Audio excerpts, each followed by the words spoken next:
Bonjour à toutes et à tous. Merci d'être aussi nombreux et nombreuses. Donc d'abord, je vais commencer par remercier ma collègue Danielle Obono qui organise ce colloque aujourd'hui sur les questions du racisme, en tout cas de la lutte contre le racisme. Alors bienvenue à cette table ronde sur le racisme et discrimination croisée. Et donc pour ma part, Sabrina Sebaï, députée des Hauts-de-Seine, donc très heureuse de pouvoir être là parmi vous cet après-midi pour aborder toutes ces questions qui sont ô combien essentielles dans la période que nous connaissons actuellement. Alors, à mes côtés, pour cet échange, Sandy Bakshi. Donc, vous êtes maître de conférence à l'unité de formation et de recherche d'études anglophones à l'Université Paris-Cité.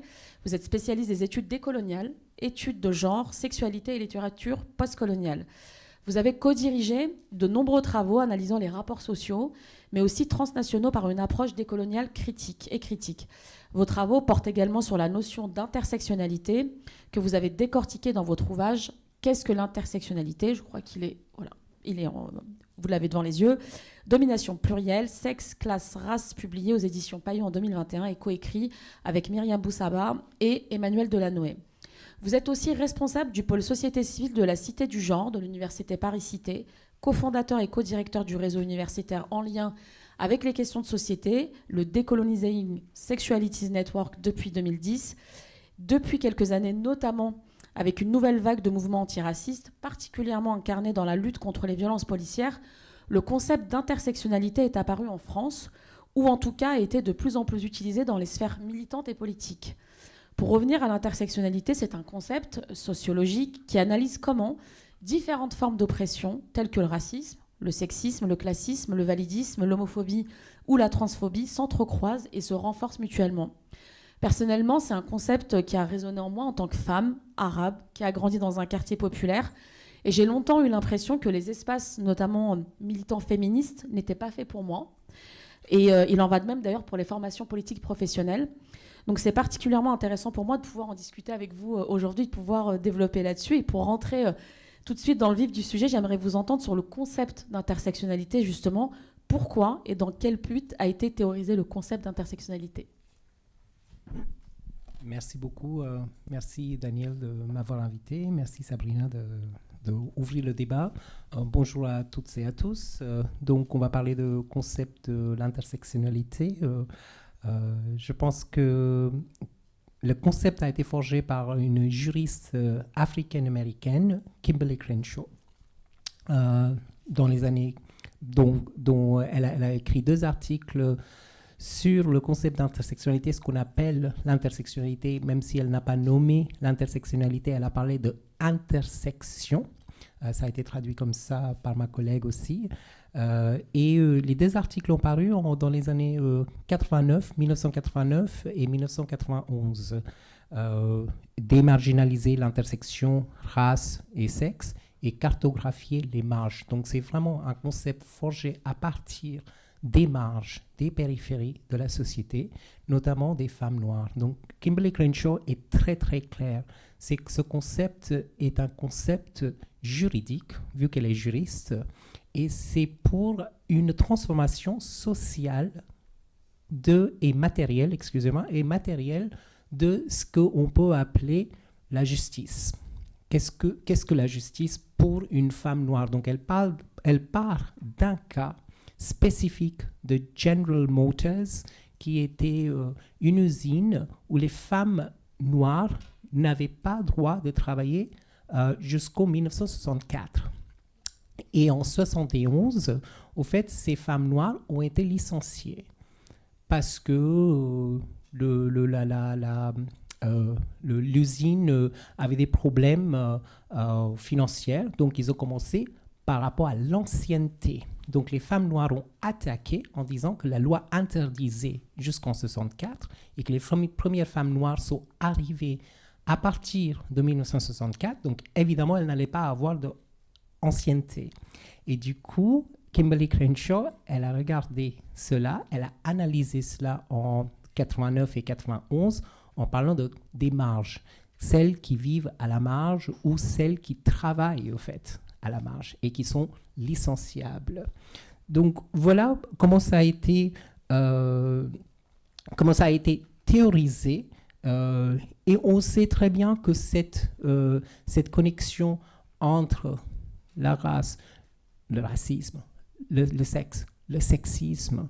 Le sexisme, dans les années 70, la militante française Claudie Le Cellier nous rappelle très très bien que le sexisme est un néologisme qui vient à partir du mot racisme. Donc on voit bien que les deux sont enchevêtrés de toute façon, le racisme comme le sexisme. Alors, les femmes n'ont pas gagné. Je pense qu'il y a des combats que beaucoup de femmes gagnent et c'est très très bien, mais les femmes n'ont pas gagné parce que le juge avait estimé qu'on ouvrait une boîte de Pandore par rapport aux identités. Donc ceux qui se sont rendus minorisés par une société où la domination raciale et autres et sexiste demeure. Donc, si on ouvre à cela, on ouvrait aussi quelque chose comme une boîte de Pandore. Et le juge ne parlait pas des personnes subissant cette minorisation, mais justement, c'est parce que ces femmes parlaient du fait d'être noires, qu'elles ont été discriminées parce qu'elles étaient noires et parce qu'elles étaient femmes. Pas parce qu'une fois, elles ont été discriminées parce qu'elles étaient noires, et deuxième fois, ceci, cela. Donc, ce que plus tard, on a appelé une conspiration de la victimisation. Donc, l'intersectionnalité a toujours été attaquée, vous savez, c'est pas seulement ici, mais aussi aux États-Unis, ça a été toujours attaqué parce que ça vient, au fait, et ce matin ça a été dit, c'est une généalogie très claire, ça vient de théorie critique de la race. Et intersectionnalité, et à ce moment-là, intersectionnalité a été attaquée comme une théorie conspirationniste de la victimisation, ou ce que le philosophe, sociologue haïtien Stéphane Martelly appelle des malentendus entretenus, dans le seul but de ne pas donner la voix au chapitre aux personnes qui demandent la justice. Crenshaw est très clair. Comme beaucoup de personnes qui vont parler de l'intersectionnalité, c'est très très clair, c'est un concept qui voudra faire avancer les droits dans la mesure de justice matérielle. C'est-à-dire, ça partait par rapport à l'emploi. Donc voilà ce que je peux déjà commencer avec la conversation avec vous. Merci beaucoup, et c'est effectivement important de rappeler la naissance de cette notion, et vous avez indiqué que ce concept était né aux États-Unis. Comment est-ce qu'aujourd'hui ce concept, justement, comment il s'adapte finalement au contexte post-coloniaux européen ou francophone, et parce qu'on a une spécificité aussi, on est en France, comment l'héritage colonial continue-t-il d'influencer les discriminations contemporaines, donc notamment dans notre pays, et on voit bien avec le débat actuel, notamment sur l'Algérie, enfin la relation, la crise Paris-Alger, à quel point la question coloniale est importante dans nos débats aujourd'hui. Je pense que pour ce qui est l'adaptation, même si je n'aime pas ce mot adaptation, parce que je reviens vers Crenshaw dans son article de 91, Cartographier les marges, où elle explique très bien, elle ouvre la voie à cette réflexion, à la circulation et à l'appropriation de l'intersectionnalité comme outil. Elle appelle ça un outil évolutif. Donc, c'est-à-dire que non seulement on va parler de race, classe, genre, mais aussi on va ajouter l'âge, on va ajouter l'handicap et tout ce qui sont les processus de minorisation, en fait, du fait qu'on n'arrive pas à s'en sortir pour inclure tout le monde, en gros, en somme. Donc, elle y présente l'intersectionnalité comme un outil évolutif, et d'ailleurs, elle a redit ça récemment aussi, que c'est un outil qui va progresser, mais qui va aussi évoluer avec le temps, avec les sociétés qui vont changer. Et elle explore plusieurs possibilités qui peuvent être appliquées dans les contextes pluriels. Je pense qu'on en reviendra de comment l'intersectionnalité a été perçue en France. Les féminismes décoloniaux et les féminismes transnationaux, ces mouvements-là ont permis, dans leur ensemble, de faire circuler l'intersectionnalité dans le monde entier, au fait. Que ce soit au Brésil, que ce soit en France ou que ce soit en Inde ou en Australie, c'est cette critique intersectionnelle. Donc, je pense que parfois, on a l'impression de dire que oui, je suis une femme intersectionnelle ou je suis un homme intersectionnel, ça ne veut rien dire, ce n'est pas une identité. Hein, c'est un féminisme, c'est un outil intersectionnel lié à l'oppression intersectionnelle, au fait. Après, le langage évolue et qu'on n'a pas à interdire aux gens de s'emparer du sujet.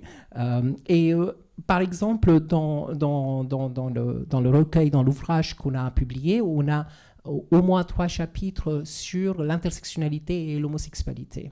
Et ça, c'est très intéressant parce que la critique queer of color, donc la critique qui venait par les genres et sexualités minorisés et racisés, cette critique qui critiquait les genres et sexualités mainstream se revendique aussi d'avoir recours à une généalogie d'intersectionnalité, des féminismes transnationaux. Donc Yannick Black, qui a publié sur le fait d'être, et je peux le citer, peut-on être noir et homosexuel, peut-on être latino et trans et handicapé. Donc Yannick Black, à partir de ces questions-là, développe sa propre critique de comment on peut être racisé, noir, homosexuel ou trans et latino. Et le triptyque masculinité, sexualité, racialisation, c'est ça ce qui a été analysé par Yannick dans un contexte intersectionnel, c'est-à-dire qu'il voit que les trois se sont entremêlés, les triptyques c'est entremêlés, les trois catégories, et que l'oppression que va subir la personne qui a ces trois catégories, et pas identité, hein, trois catégories, va être multidimensionnelle, multifactorielle, pas seulement unifactoriel, que c'est parce qu'il est noir ou parce qu'il est homosexuel ou parce qu'il est racisé de telle ou telle façon. Donc, un apport principal de l'intersectionnalité est ce langage qu'elle nous offre sur l'oppression intersectionnelle dans le but d'avoir la justice transformatrice. Donc, l'effet de l'oppression ou la marginalisation, parce que l'on est situé en tant que dominant ou dominé, ou une catégorie de minorisation raciale, de genre, de sexualité, ou être une femme transracisée, ça a un effet dans la vie des gens et un effet matériel. C'est-à-dire qu'il y aura moins d'accès à l'emploi. On parlait tout à l'heure des statistiques qui ont été faites, etc. On en reviendra là-dessus. Au logement et et ce qu'on appelle les ressources matérielles qui vont être interdites à certaines personnes parce qu'elles appartiennent à telle ou telle catégorie. Ce qu'on oublie, c'est qu'il y a une deuxième catégorie qui n'a pas toutes ces catégories qui les laisse de côté. Donc, qui va bénéficier, au fait, finalement, du fait qu'il y ait discrimination. Donc, on ne veut pas faire la discrimination positive, mais il y a la discrimination négative qui reste intacte. Donc, on n'a pas de réponse là-dessus. En Europe, revenons en Europe, en France ou en Grande-Bretagne, ou les autres ex-empires, ce qu'on appelle dans les études décoloniales les ex-empires. On aime bien le mot ex, européen, que ce soit le Portugal, que ce soit le Portugal, l'Espagne ou même l'Allemagne, avec la Namibie, on le sait, ou la Belgique, avec toutes leurs spécificités nationales, on observe les mêmes problèmes. Donc, ce n'est pas parce qu'il y a des statistiques ethniques qui sont faites en Angleterre ou aux États-Unis où le racisme a comme ça disparu, et l'inverse. Elles gardent, les ex-empires, ces pays, gardent les processus de racialisation, pour ne donner qu'un exemple, qui sont un héritage de système colonial. Donc, tout à l'heure, on parlait de colonialité et modernité, qui sont des termes des études décoloniales. Et de colonialité, modernité, c'est-à-dire, on pense que la modernité sans la colonialité n'existe pas. La colonialité était faite exactement au moment où l'Europe avait commencé à conquérir le monde. Et ce n'est pas seulement 1492, c'était même bien avant, comme ça a été rappelé. Et que ce système colonial qui a été mis en place, c'est ça ce qu'on appelle la colonialité, la géopolitique de pouvoir, la géopolitique de savoir, les stéréotypes, la colonialité de genre et de race. Vous savez très bien que je n'ai pas besoin de vous rappeler, Arthur de Gobineau était bel et bien français, comme Darwin, dont les thèses continuent même aujourd'hui à animer beaucoup de débats. Et donc, le genre essentialisé, donc moi ce qui m'intéresse aussi c'est le genre et sexualité. Genre essentialisé, juste pour vous donner un exemple, le genre essentialisé était déjà enchevêtré dans le genre et la race. C'est-à-dire qu'en Afrique, d'après les travaux du sociologue Oironke Oebumi, en Afrique, quand ils arrivent, et elle a écrit ce livre, L'invention des femmes, elle dit bien des femmes, au lieu de la femme, c'est que quand les colons sont arrivés en Afrique, ils ont essayé, même si le patriarcat existait de telle ou telle façon, ils ont essayé d'essentialiser non seulement la race, mais aussi le genre. Ils ont inventé une femme africaine, en fait. Donc c'est ce schéma-là qui date de longtemps, qu'on continue à suivre en Europe, et on voit ces schémas apparaître, réactiver, plusieurs fois dans les médias avec telle ou telle personne et que les hiérarchies, la pyramide qu'on a créée et la hiérarchie, la pyramide qui a été créée, c'était très très clair. Homme blanc, femme blanche, homme noir racisé, femme noire racisée. Où la femme noire racisée était complètement absent parce qu'il fallait absolument que les hommes noirs et racisés contrôlent leurs femmes, vu que les femmes en Europe, c'était la propriété de leurs hommes. Donc, ils ont non seulement impliqué le fait qu'il fallait avoir un genre, mais aussi, ils ont consolidé le patriarcat ailleurs.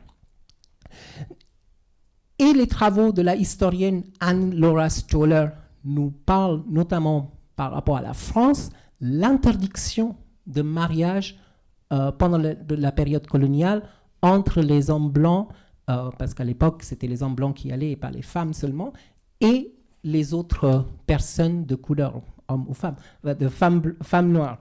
Cette interdiction interraciale, c'était dans l'Empire français dès le départ, et qui a été repris par l'Empire britannique après plusieurs révoltes, où ils interdisaient le mariage interracial. Tout ça pour vous dire que les enchevêtrements de race, de genre, de sexualité, le mariage c'est aussi une question de sexualité, de reproduction, etc., ça ne date pas d'aujourd'hui. Ça date bien d'avant, 1989 quand Kimberlé Crenshaw en parle, ça date bien d'avant. Et pour nous, en Europe, que ce soit en Grande-Bretagne ou que ce soit en France ou en Allemagne, ça reste un héritage colonial. Une femme transracisée ou un homme gay racisé ou une femme noire va subir la discrimination multifactorielle due à un reliquat de système colonial, en fait. C'est ce qu'on appelle la géopolitique de savoir. C'est ce savoir qui a été remplacé. On a parlé de remplacer le savoir autochtone ou le savoir, les connaissances des peuples qui vivaient pendant la période de colonisation. Et la colonisation n'a pas duré 2 ans, a duré bien des siècles. Et au moins un siècle. Et donc ce système-là, c'est qu'on a hérité après 1945. Le premier pays après 1945 à être indépendant, c'était le Liban et après l'Inde en 1947. Et c'est ce système qu'on a gardé de pensée, qui est ce qu'on appelle l'impensé colonial, qui nous régit aujourd'hui dans nos rapports avec les personnes de telle ou telle dénomination, de telle ou telle catégorie. Merci beaucoup pour tous ces éléments. C'est extrêmement intéressant et très riche de voir justement comment ce que le passé colonial impacte encore aujourd'hui, même pas y compris les décisions politiques et les débats politiques auxquels on assiste encore de nos jours. D'ailleurs, quand on voit ce qui se passe au niveau géopolitique et la manière, par exemple, dont on déshumanise totalement, je vais citer les Gazaouis, par exemple, en estimant que finalement voilà, leur vie vaut moins que celle des autres. On est encore dans cette inégalité de traitement de l'individu en tant qu'être humain. Et c'est vrai que peut-être qu'il faudrait que certains hommes et femmes politiques aujourd'hui soient présents pour entendre tout ça et pour comprendre pourquoi est-ce qu'ils pensent de cette manière. Et du coup, tous ces débats auxquels on assiste aujourd'hui sur la question du racisme, des discriminations, qui d'ailleurs changent de forme aussi au fur et à mesure, parce qu'on a parfois coutume de dire que eh bien, le racisme anti-arabe d'il y a 30 ans, c'est devenu le racisme anti-musulman aujourd'hui. Donc il migre aussi, il change, il mute. Et ça, c'est aussi, je pense, les sociologues ont énormément de travail à faire là-dessus. Mais comment, finalement, toutes ces questions de racisme et d'intersectionnalité imprègnent aujourd'hui la culture et le militantisme dans nos pays? Je pense qu'il faut tout d'abord penser que les militantes et militants et les artistes contemporains sont en train de réfléchir au fait colonial. Et c'est quoi ce fait colonial, au fait? Le fait colonial, c'est tout simplement, d'après les études décoloniales et aussi intersectionnelles, le fait colonial, c'est tout simplement la différence des humains. C'est dans le but de hiérarchiser, dans le but de conquérir, tout ce qu'on veut, mais c'est tout d'abord, au départ, homme-femme. Et puis, petit à petit, on a le fait colonial qui est conquérir le monde parce que telle ou telle population est différente. Donc, ce que la décolonialité va vouloir dire, c'est qu'on trouve les similitudes entre nous. Entre les humains. Ça, c'est très, très important. C'est le pacte universel, si vous voulez, ou le pacte républicain, ou ce qu'on veut. Mais cet ancrage dans le fait colonial, aujourd'hui, par exemple, vous parliez de sociologues, mais je peux vous parler en 2004, juste avant les émeutes qui ont lieu, qui ont animé, je pense, Zaïd et Bouna, qui étaient des enfants, qui étaient poursuivis. Et en 2004 a apparu un livre français extrêmement prometteur de Nassira Ghenif-Suemas et Eric Massé, Les féministes et le garçon arabe. Et c'est un livre extraordinairement bien écrit. J'étais en Angleterre, juste une anecdote, j'aime bien, comme le philosophe Sarah Ahmed, raconter des anecdotes. J'étais en Angleterre en train de finir ma thèse et j'ai vu passer cela et j'ai écrit à Eric Massé et Nassira en disant que je suis désolé, mais je suis un étudiant, je voudrais lire ce livre parce que c'est très important pour mon travail. Ils m'ont envoyé le PDF. C'était extraordinaire. Et je lisais bien le français à l'époque, mais bon, je trouvais ce geste très, très bien parce que ça a été suggéré. Donc, ça avait un retentissement, si vous voulez, en dehors des frontières françaises et de langue aussi. Et dans ce livre, ce qui m'a paru extrêmement pertinent, c'était qu'ils décrivent tous les deux comment le garçon arabe n'est pas perçu comme un garçon, mais déjà un homme. Et ça, on le voit aujourd'hui. On le voit aussi avec Naël, par exemple, ce qui se passe. On le voit, vous l'avez à juste titre dit, des Gazaouis, de moins d'1 an, qu'on parle d'une personne décédée par qui, par quoi, on ne le sait pas. Mais ce sont même pas des enfants, c'est des bébés. Donc, je pense que c'est aussi le fait de qui a le droit d'être humain. Et ça, c'est le fait colonial qui parle.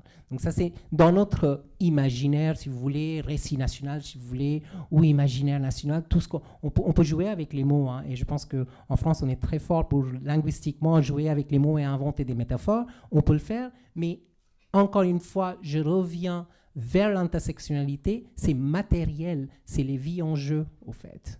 Et Zaïd Bouna, ou que ce soit Naël, ou quelqu'un. Donc, si quelqu'un a, je ne sais pas, moi je ne fume pas, mais si quelqu'un a une cigarette un peu illicite, donc on a le droit de tuer, en fait. C'est ça. Souvent, je reviens sur la colonialité de sexualité qu'on a développée, que j'essaie de développer. En ce moment, sur les réseaux sociaux donc contemporains, on a, donc dans l'ère contemporaine, on a toujours cette injonction aux homosexuels en France, en Europe, dans le nord global. Vous voulez être pour les Palestiniens, mais ils vont vous tuer. il y a deux choses. La première, c'est l'homophobie latente, que vous pensez que ce que vous ne pouvez pas faire vont faire les Palestiniens. Deuxième chose, et si les Palestiniens n'ont pas fait les études de genre, ils ont le droit de mourir, c'est ça? On doit les tuer? C'est tout simplement ça, au fait. Qu'il faut qu'ils lisent certains textes fondateurs d'études de genre et tout ça. Et on ne peut pas être juste humain pour penser, d'abord, il faut parler de gens qui sont sous les décombres et après réfléchir s'ils respectent telle ou telle catégorie de population. Troisième chose, et la dernière chose, c'est on ne veut pas voir la complexité de l'humanité. On ne veut pas voir que il y a Al-Chaos, qui est gérée par Hanin Maike, qui travaille avec nous sur Decolonizing Sexualities Network, qui œuvre pour les personnes qui aiment les personnes de même sexe en Palestine. Mais pour l'instant, ils ont besoin de manger, ils ont besoin de sortir de décombres. Et que justifier quelqu'un juste parce qu'il va, soi-disant, ne pas respecter. Mais ces Palestiniens qui veulent me tuer, et j'ai la réponse, ils n'auront pas de visa pour venir me tuer ici. Ils resteront chez eux et que moi, je croise tous les jours des gens qui veulent peut-être me tuer, mais ce n'est pas mon problème, c'est que l'État me protège. C'est que s'ils veulent me tuer, s'ils arrivent à me tuer, là, c'est un problème. Donc, il faut être très, très clair là-dessus, que c'est des schémas de musulmans, notamment de Moyen-Orient, extrêmement dangereux, le terroriste qui veut tuer tout le monde. Oui et non. Donc, je pense que c'est ces schémas-là qu'on est en train de voir dans même le militantisme de gauche. Donc, tout ce qui est dans la culture, je pense que ce fait colonial a bien été analysé. Je pense aux plusieurs représentations de personnes comme des groupes comme de Bintou Dembélé, les Indes galantes qu'elle avait fait. Je pense à mon ami Tarek Lakressi qui a produit un court-métrage qui s'appelle Diaspora Situation, où il raconte comment le Darija, c'est-à-dire l'arabe de Maroc ou d'Algérie, lui a été retiré petit à petit parce qu'il a grandi en France avec des parents qui ne lisaient pas le français, mais il n'a jamais pu accéder à l'arabe parce qu'il voulait se sentir comme tout le monde. Donc c'est Eva Doumbia qui a produit ça et je connais pas... je ne suis pas très dans le chant, mais je connais un peu Aya Nakamura, comme tout le monde d'ailleurs. et ce qui m'intéresse, c'est le discours autour d'elle. Est-ce qu'elle peut ou non incarner la France? On en est là. Est-ce que quelqu'un qui est... Et quelle est la question de pourquoi elle ne peut pas incarner la France? Et là, on voit le racisme revenir. Parce qu'elle n'a pas un nom, parce qu'elle n'a pas la couleur. C'est quoi le problème? Et quand on pose ces questions-là, quel est le problème? Pourquoi Aya Nakamura ne peut pas? Elle est malienne, elle est, je ne sais pas, il y a toujours quelque chose qui ne va pas. Mais on n'arrive pas à nommer. Je pense que ce que font les artistes, au fait, ils nomment. Donc quand Aya Nakamura chante, je ne sais pas, Edith Piaf, elle ne réécrit pas Edith Piaf. Elle fait ce qu'elle a envie de faire. Donc, c'est une nouvelle chanson qui apparaît. Moi, je pense que c'est très intéressant dans la notion... Je viens des études culturelles, donc j'analyse tous ces petits récits qui arrivent. Et parfois, on est très choqué, même par la jeunesse, qu'elle ne peut pas incarner ça. Et je pense qu'il n'y a pas eu que ça comme controverse. Je pense qu'il y a eu aussi, même si je suis contre la Miss France et tout ça, mais il y a eu aussi Miss France, je pense, qui est de Martinique ou de Guadeloupe, des Outre-mer, voilà.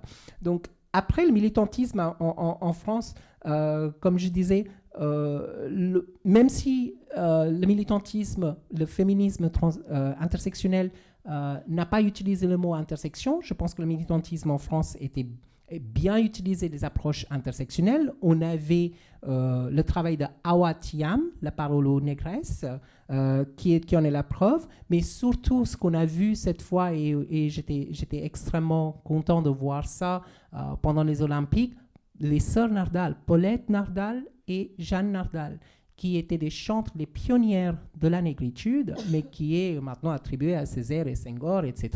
Et Paulette Nardal est très claire dans ses récits. Elle raconte, et elle dit juste une seule chose, c'est « puisqu'on était des femmes ». C'est pour ça qu'on ne nous a jamais écoutés.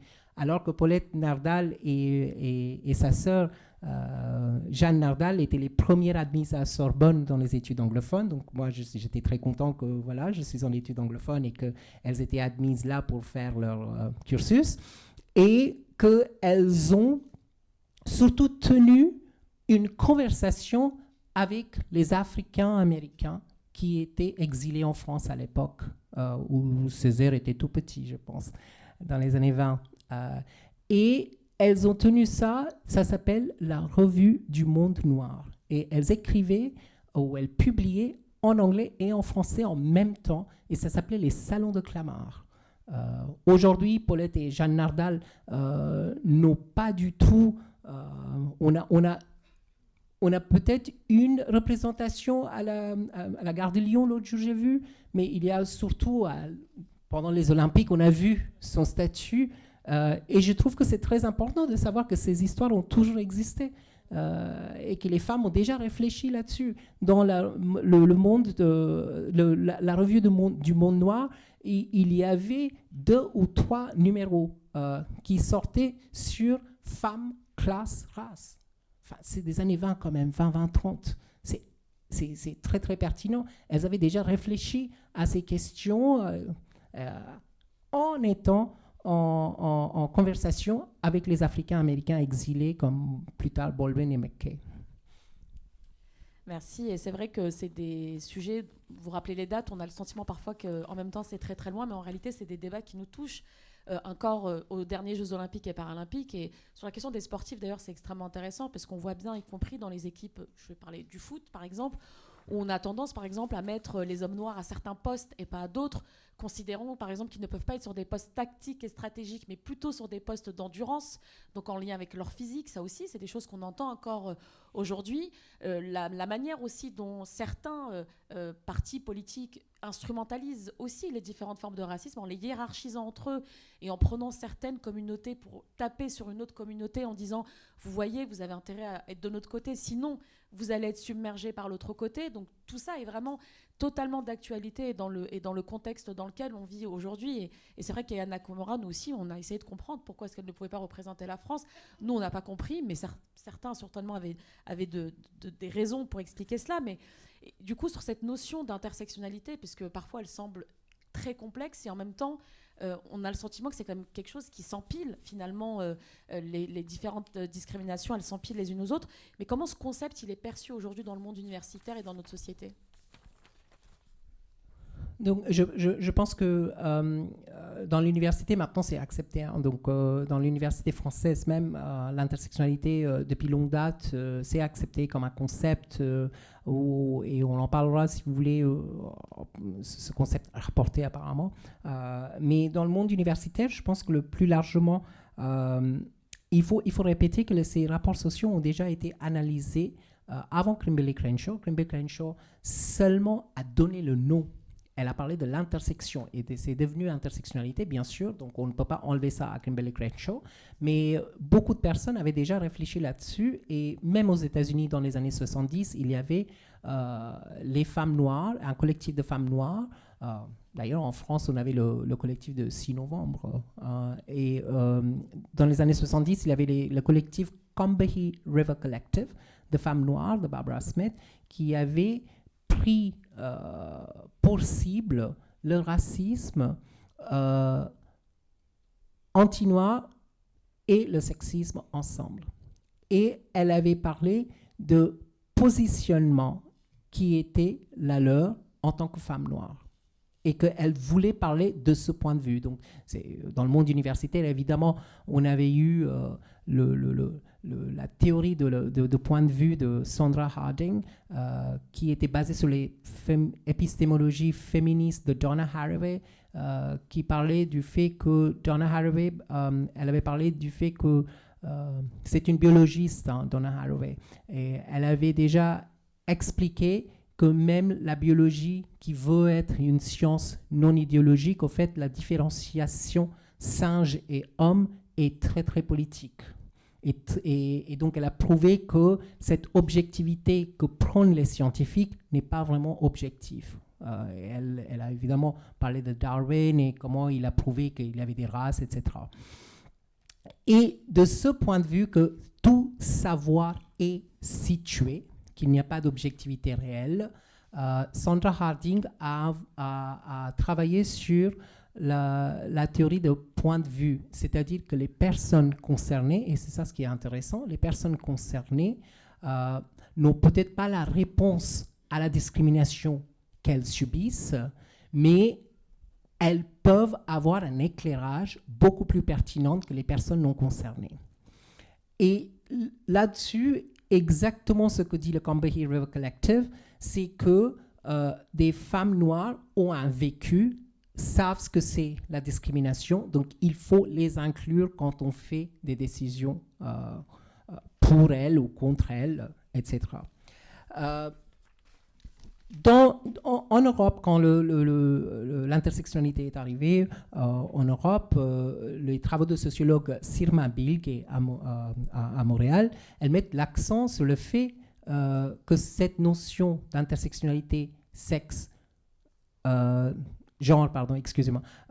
genre, race et sexualité, qui était Kimberly Crenshaw qui avait inventé, ils ont essayé de blanchiment, ce qu'elle appelle la dépolitisation de l'intersectionnalité.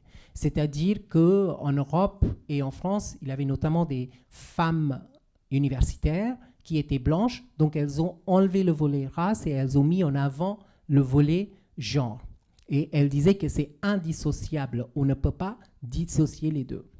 Et donc, elle a plutôt parlé de femmes racisées qui ne se sont pas emparées de sujets, mais plutôt dans le monde société civile, mais ce qui était normal parce qu'il y avait très peu de femmes noires universitaires en France. D'ailleurs, c'est toujours le cas. Et dans la société, par exemple, c'est très intéressant, ça s'est passé pour les 30 ans, donc 89-2019. J'assiste à une conférence de Kimberly Crenshaw qui a été invitée par la Sorbonne, évidemment, c'est eux qui ont l'argent. Et donc, c'est pour les 30 ans d'intersectionnalité, ils avaient invité Kimberly Crenshaw et une femme noire s'est levée et elle dit « Et vous ne pensez pas que votre concept a été approprié par les hommes blancs ouvriers ?» Parce qu'ils sont en train de parler d'oppression intersectionnelle. Et Kimberly Crenshaw avait juste une seule réponse, c'est leur intersectionnalité, pas la mienne. Et je trouve ça très intéressant qu'au fait, beaucoup de personnes se sont emparées de ce concept, ont utilisé à leur façon, même dans la société. Ce n'est pas que les hommes blancs ouvriers ont tous les privilèges, mais le privilège blanc reste intact de toute façon. Voilà. Merci. Et c'est vrai qu'on est souvent d'ailleurs quelques-unes à dire qu'on aimerait bien que les gens ne parlent pas à notre place et qu'on soit les principales concernées puissent justement défendre leurs intérêts, même si souvent on nous oppose d'ailleurs assez régulièrement la notion de victimisation et de parler en tant que victime, alors qu'en fait c'est une question de droit et d'explication finalement des vécus, des parcours de vie qui sont très différents. Et là-dessus justement, qu'est-ce que vous répondez à ceux qui en France considèrent l'intersectionnalité comme une menace à l'universalisme républicain ? Parce qu'on entend aussi souvent cette attaque en disant « mais en fait vous voulez diviser la société avec cette notion d'intersectionnalité, vous voulez créer des communautés dans la communauté nationale ». Qu'est-ce qu'on leur répond ? Je pense qu'il faut le dire, la question se pose dans les termes de c'est un import des États-Unis. La question se pose toujours de cette façon-là, qu'on veuille ou pas, alors que l'import des États-Unis, c'est souvent la McDonaldisation ou l'ubérisation de l'emploi, au fait.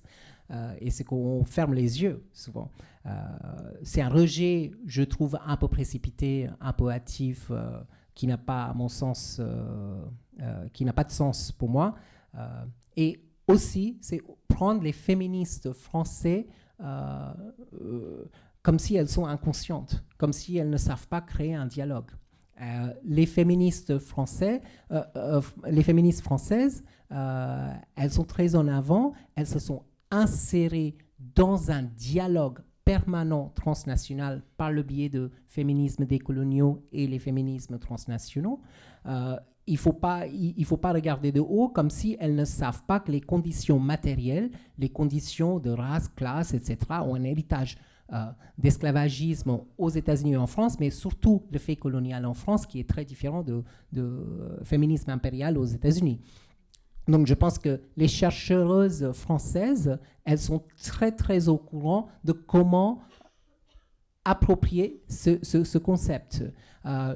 Elles ont aussi allé regarder, si vous lisez un peu, on cite ces féminismes. C'est pas seulement Paulette et Jeanne Nardal, on peut aller encore plus loin. Ce matin, on avait parlé de Jules Ferry et Ernest Renan, mais on a oublié de parler qu'il y avait d'autres ancêtres qui travaillaient contre la colonisation, notamment Olympe de Gouges, qui était je travaille dans le bâtiment qui s'appelle Olympe de Gouges, donc je fais les recherches et je trouve qu'elle était anticolonialiste et féministe. Donc, qu'est-ce qu'on fait de ça?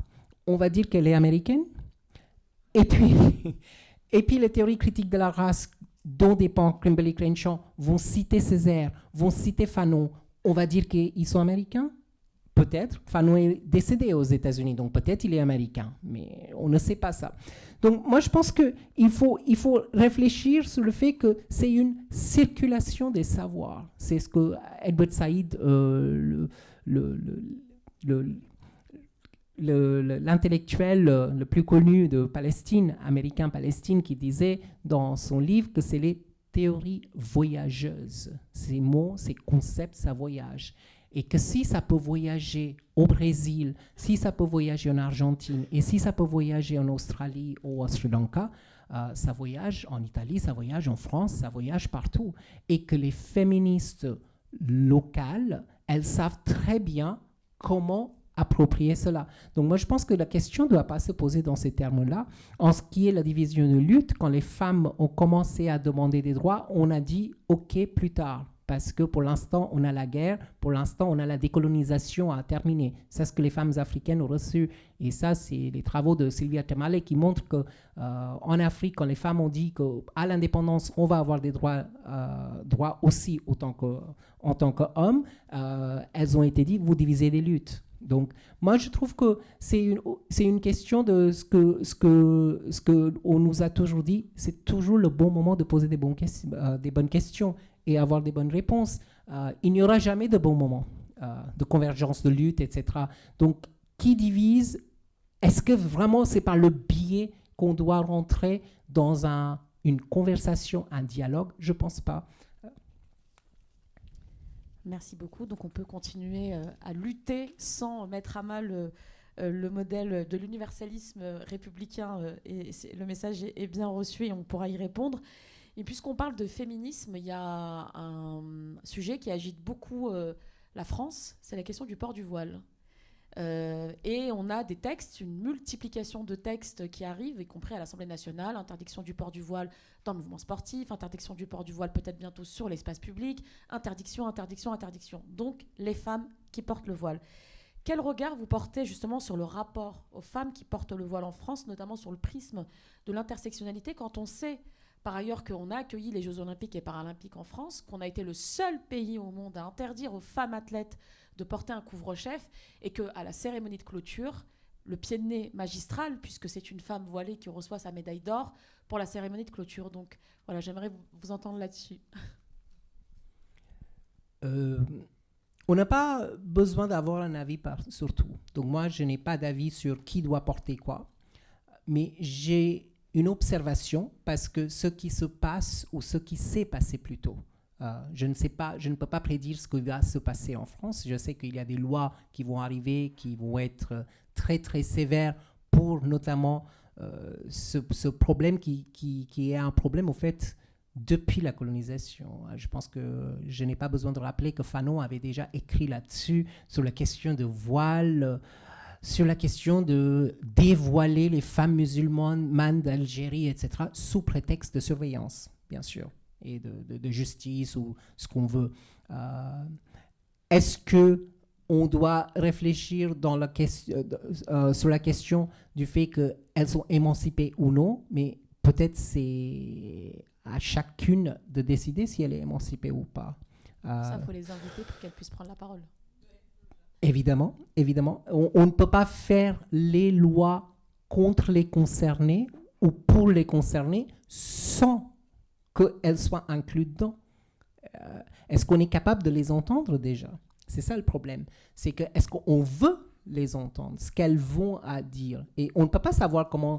Donc moi, je pense que ce matin, on a parlé de Charles Mills, et Charles Mills parle d'épistémologie de l'ignorance. Je pense qu'il y a beaucoup d'ignorance sur le fait que c'est patriarcat ou c'est pas patriarcat, c'est religion ou c'est pas religion, etc. Je ne suis pas sûr que c'est le bon moment de parler encore une énième fois de voile, parce que c'est à tout moment on a parlé de ça. Lila Abou-Lugod a déjà parlé de ce complexe qu'on a de sauver la femme musulmane des hommes musulmans. Gayatri Spivak avait parlé dans le contexte colonial indien de sauver la femme indienne des hommes indiens. C'est exactement la même chose où Lila Abou-Lugod parle des femmes musulmanes et elle pose juste une question. Est-ce qu'il faut sauver la femme musulmane? Est-ce que ce n'est pas à elle de décider, ou plutôt OL pluriel, OLLIS, de décider ce qu'elles ont envie de faire? Donc je pense qu'il faut vraiment réfléchir à cette question, sinon cette question se posera toujours et on va aller d'interdiction en interdiction. Oui, vous avez parfaitement raison. Et d'ailleurs, c'est c'est assez cyclique en France, puisqu'on revient systématiquement sur la question du port du voile. Effectivement, il y a plusieurs textes qui arrivent et on arrive à la fin quasiment de cet échange qui a été extrêmement passionnant. Mais j'aurais peut-être deux petites dernières questions pour vous avant qu'on conclue. D'abord, quels sont les obstacles aujourd'hui à une véritable lutte contre les oppressions combinées? Et comment traduire toutes ces démarches et recherches en politique concrète, justement, pour pouvoir apporter des solutions? Et ce sera les mots de la fin pour moi. Merci. Je ne sais pas combien de minutes j'ai, mais je vais que... Oui. Je pense que les obstacles, le premier obstacle, c'est évidemment le schéma colonial, c'est-à-dire le schéma de pensée coloniale. C'est-à-dire qu'aujourd'hui, on voit un garçon qui a envie de nous faire des poches, etc. On voit tout de suite que, OK, ça doit être une telle ethnie, tel ceci, tel cela. Et ce n'est pas seulement ça. Quand je parle de schéma de pensée coloniale, c'est une construction mentale. Combien de fois on entend oui, il est français, il est entre guillemets arabe. Mais français n'est pas une ethnie, à ce que je sache. Parce que il est noir, il est arabe, il est français, mais ce n'est pas une ethnie. C'est tout ce qu'on a appris par la structure langagière qu'on a depuis la colonisation. Et on ne peut pas... Et puis, ça va loin, parce que quand il y a ce schéma, à la télé ou dans les médias, on a toujours, quand il y a un crime, un viol, un acte de terroriste, etc., on a toujours l'origine de la personne, si jamais cette personne est d'origine étrangère. La question, c'est quand est-ce que les populations nées ici vont être français à part entière, au fait? Quand est-ce qu'on arrêtera de dire, oui, descendants d'immigrés, descendants de ceci, descendants de cela? Mais pourquoi on ne peut pas dire, c'est un Français, une Française, et c'est tout? Si vraiment on veut un récit national, au fait. Donc le problème, c'est le stéréotype dans l'imaginaire national qui a été créé pendant cette période. La deuxième, c'est ce que j'appelais l'épistémologie d'ignorance, ce que l'historien Charles Mills appelle l'épistémologie d'ignorance, c'est-à-dire cette ignorance se traduit par une arrogance où on ne veut pas voir la race. Oui, il n'y a pas de race, on est d'accord que la race biologique n'existe pas, mais les processus de racialisation et l'effet négatif de ce que Colette Guillaumin, déjà en 1972, appelée dans l'idéologie raciste, elle appelait ça la racisation ce qu'on appelle aujourd'hui les processus de racialisation, elles sont bien réelles, puisqu'il y a discrimination. S'il n'y a pas de discrimination, on peut tous rentrer chez nous au chaud. Et le troisième, c'est cette assigner une identité. On a toujours l'impression que, voilà, toi, tu es telle ou telle personne, donc, c'est comme moi, si je vois une femme voilée, je vais dire, donc, vous allez... Non, on ne peut pas prédire ce qui va se passer avec la personne. Comment elle va réagir, si elle va manger tel ou tel aliment, si elle va boire ou pas, etc. Donc, c'est toujours bien demandé, au fait. Donc, je pense que il y a cette notion de... Je vais peut-être faire très, très brève une petite digression sur Samir Amin, sur l'eurocentrisme. Samir Amin, c'était un sociologue économiste qui a parlé notamment et qui a fait ses études en France et que nous, on l'a lu en anglais. Après, j'ai appris qu'il a été d'abord écrit en français, donc on ne savait même pas. Et il parlait de la devise française. Ce matin, on a parlé de la Révolution, de la devise française de égalité, liberté, égalité et fraternité. Et il parlait de mot fraternité. Et il dit, à un moment donné, ce mot, parce qu'il y a eu circulation de savoir, aller vers l'Angleterre, revenez, et c'est devenu propriété. Parce que les bourgeois ont voulu, effectivement, l'éthique bourgeoise voulait propriété. Et il dit, après la Révolution, quand la République s'est installée, c'était important de récupérer le mot fraternité, mais au fait, le mot fraternité avant la Révolution, qui signifiait la solidarité sans la propriété, ça a été évacué pour dire fraternité comme identité nationale ou quelque chose comme imaginaire national. Donc, qui a été vidé de ce sens, au fait. Et le sens initial reste quand même, et je ne parle pas de sororité, mais je parle bien de fraternité parce que c'était un mot de l'époque, qui reste quand même solidarité entre les gens. Donc, cette solidarité, c'est juste une communauté nationale, finalement, qu'on doit tous créer. Et je reviens sur comment changer, comment les traduire en politique concrète. Je pense qu'il y a le collectif, comme je vous ai dit. Il y a un livre qui vient d'apparaître en 2022 par Shell Publishing qui a publié un livre soutenu par le Sud 93. Ça s'appelle Pédagogie antiraciste, où il y a Nassira Ghenif-Souilemas, c'est-à-dire une universitaire et des professeurs des écoles qui ont travaillé avec leurs élèves et des syndicalistes qui ont coécrit ce livre, en fait. Et ce livre est magnifique. Et je pense que cette pédagogie antiraciste, on doit le multiplier, c'est-à-dire inclure les concernés. Inclure ne veut pas dire exclure les autres. On a toujours l'impression que si on inclut quelqu'un, on va exclure tous les blancs qui sont dans la salle. Ce n'est pas vrai. Mais inclure, ça veut tout simplement dire que les concernés ont un point de vue sur leur propre oppression et ça doit être pris en compte aussi. Pas seulement, mais aussi. Donc, je pense qu'il y a cela et que ce que intersectionnalité nous apprend, c'est ce côté comment avancer dans la matière de droit et comment changer les situations matérielles. Voilà, je vais peut-être m'arrêter là. Merci beaucoup. J'espère que ça vous a paru passionnant. En tout cas, moi, j'ai trouvé ça extrêmement passionnant et intéressant. Merci beaucoup. Et puis, n'hésitez pas donc à lire le livre « Qu'est-ce que l'intersectionnalité ?» pour en apprendre encore plus. Merci à toutes et tous et je vous souhaite une bonne continuation de travaux.